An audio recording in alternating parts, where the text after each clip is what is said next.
My 29 male ex-fiancé, 29 female, cheated on me 4 years ago. I picked myself up and came back stronger than ever. This occurred a while back, but I thought I'd post it in the hopes of telling those whose lives have been shattered by infidelity that their world is not over and that things can only get better from here on out. Disclaimer: names and other information have been modified to protect people's identities. I met my ex-fiancée, let's call her Jane, at a coffee shop 7 years ago. I was standing behind her in a lengthy, slow-moving line when we began conversing. We hit it off right away and even sat and drank coffee for nearly an hour together. We ultimately exchanged phone numbers before parting ways. I was cautious to get serious with her at first, since I had just begun as an analyst at a huge investment bank, and the hours were really terrible. Think 70-80 hours a week when things were sluggish, and up to 120 plus when we were working on live transactions. I'd also heard numerous relationship horror tales from my younger colleagues about how all of their relationships had collapsed as a result of the long hours and inability to see their so's on a regular basis. After a few dates with Jane, though, it was evident that I was falling for her and that she felt the same way about me.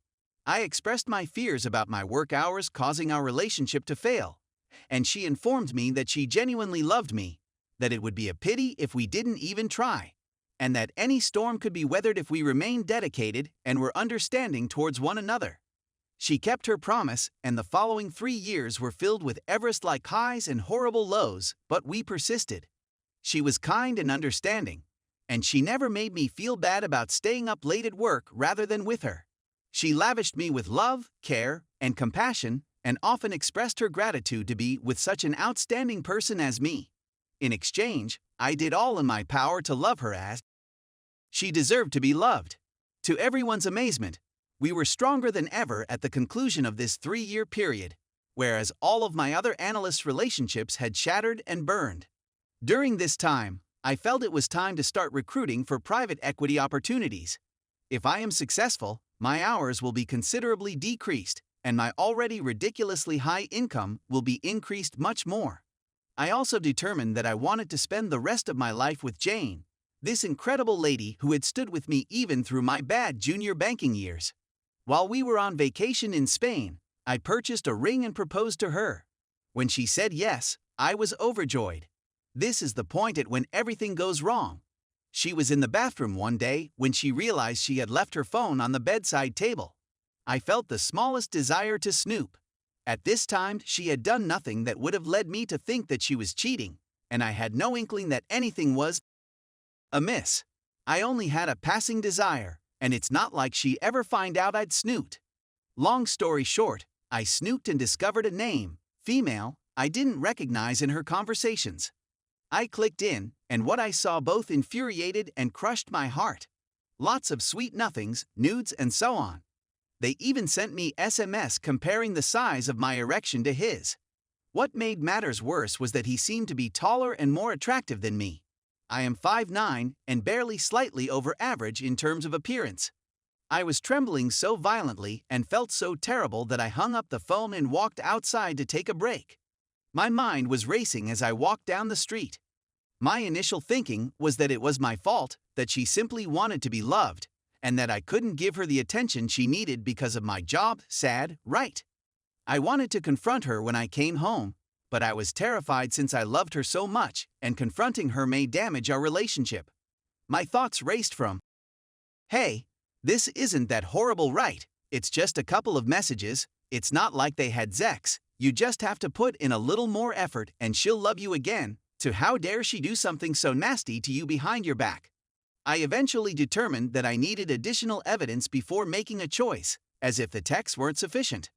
I went out and got a little camera, which I put amid some other items on a shelf in the corner of our bedroom. I turned it on the following day before heading to work.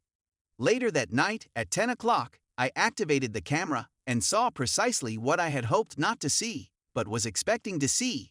Her being ridden by the person she was sexting on her phone. All aspirations of reconciliation and whatever remaining affection I had for her were suddenly dashed.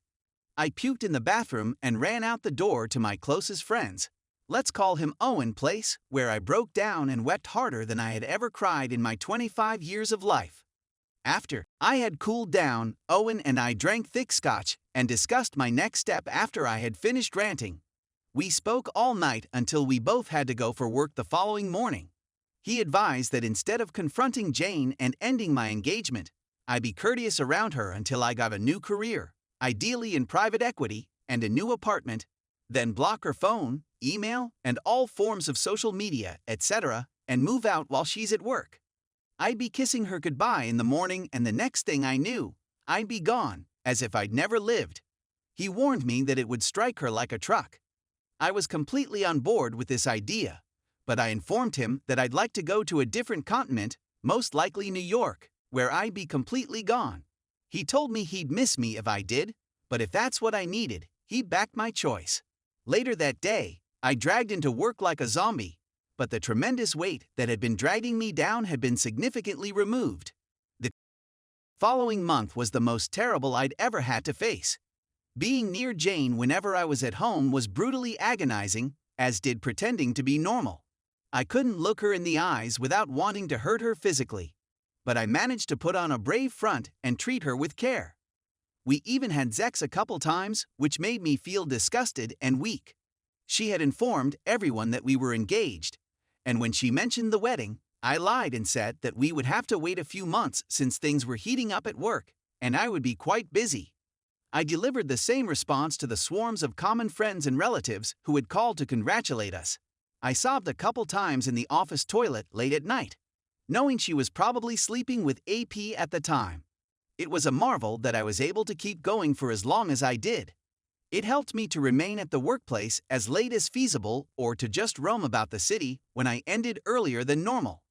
Meanwhile, I was reaching out to headhunters in New York in the hopes of recruiting for private equity associate positions there while also preparing for their LBO modeling exams.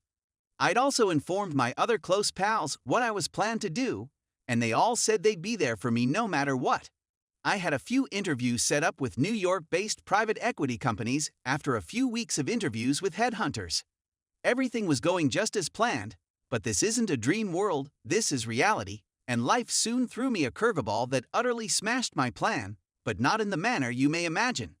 One Friday night, I went out with Owen and another of my pals, let's call him Antoine, and we ended up socializing with a bunch of individuals Antoine knew. One of the most gorgeous females I'd ever seen was among them. I chatted to her for a while and we got along well. Her name was Elissa, and she was from Sweden. She was very gorgeous and resembled Elsa Hosk. She wasn't Elsa Hosk's exact twin in the sense that if you placed them both side by side, you'd know who was Elsa and who was Elissa, but you understand what I mean.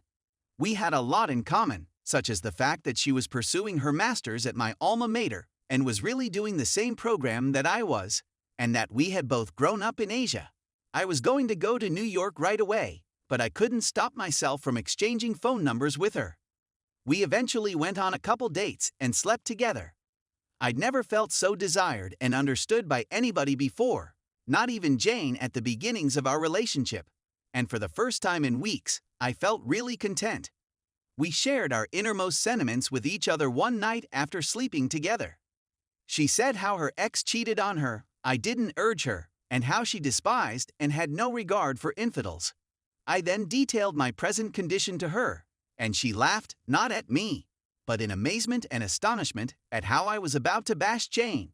She then asked if there was any way I might remain instead of going to New York. I replied I'd think about it, but deep down, I didn't want to go. I had no intention of becoming connected with anybody, but Elissa was so lovely that I couldn't help but fall for her.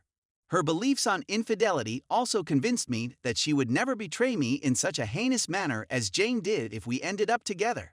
She threw a huge curveball. Some may argue that I'm cheating on Jane and that I'm now as bad as she is. I disagree with the former since she cheated first, thus I had no need to be true to her after that. I agree with him. I am a barbarian. Stay tuned for the next part.